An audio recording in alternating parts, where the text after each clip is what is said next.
બે સિસ્ટમના કારણે માવઠું થવાની પૂરી શક્યતા. ગુજરાતમાં અચાનક ઠંડી ગાયબ થઈ ગઈ છે. વાદળોને કારણે ઠંડીનું પ્રમાણ ઘટશે, જે ખેડૂતો માટે પરસેવો છૂટી જાય તેવી ખબર છે. ડિસેમ્બરની શરૂઆત સુધીમાં દેશમાં માવઠાની શક્યતા છે. હવામાન વૈજ્ઞાનિક અશોક દેસાઈએ આગાહી કરી છે કે એક સાથે બે સિસ્ટમ દરિયામાં સક્રિય છે. સિસ્ટમ ડીપ ડિપ્રેશન બનવાની શક્યતા છે. જો ડિપ્રેશનમાં બને તો ગુજરાતમાં કમોસમી વરસાદ પડી શકે છે. બેવડી ઋતુનો અહેસાસ થશે. એ સિસ્ટમો જો ઉપર આવશે, જેમ કે બે ઓફ બેંગાલની વચ્ચેમાં, અત્યારે સાઉથમાં આપણે હિન્દ મહાસાગર કે ઇન્ડિયન ઓશન કહેવાય, એમાં એ બંને સિસ્ટમો છે અને એ ચાલી રહી છે. એ લગભગ વિષુવવૃત્તથી ઉપર લગભગ 10 ડિગ્રી નોર્થ પર ચાલે છે.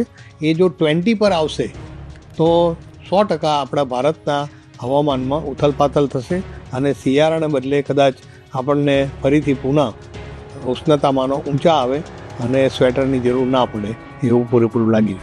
બીજી તરફ આ વખતે શિયાળો લાંબો ચાલશે. માર્ચના મધ્ય સુધી શિયાળો લંબાવાના એંધાણ છે. 15 માર્ચ સુધી ઠંડીનો અહેસાસ થશે. ત્યારે હાલ ગુજરાતમાં 7 દિવસ વાતાવરણ સ્થિર રહેવાની આગાહી હવામાન વિભાગે કરી છે. હાલ રાજ્યમાં ઉત્તર પૂર્વના પવન ફૂંકાઈ રહ્યા છે, જેથી ઠંડી ઘટી છે. સૌથી ઠંડુ શહેર 11 ડિગ્રી સાથે નલિયા રહ્યું છે, તો અમદાવાદમાં 18 ડિગ્રીએ તાપમાન પહોંચી ગયું છે. 25 नवंबर से लेकर 1 दिसंबर तक इसमें जो इधर रहेगा, मौसम रहेगा, शुष्क रहेगा और जो मिनिमम तापमान है वो कोई बड़ा बदलाव नहीं रहेगा अगले 7 दिन तक, 25 नवंबर से लेकर 1 दिसंबर तक. और जो कोस्टल का पवन का दिशा अभी है, उत्तर और दक्षिण गुजरात के जो तटीय क्षेत्र है, इसमें जो पवन का दिशा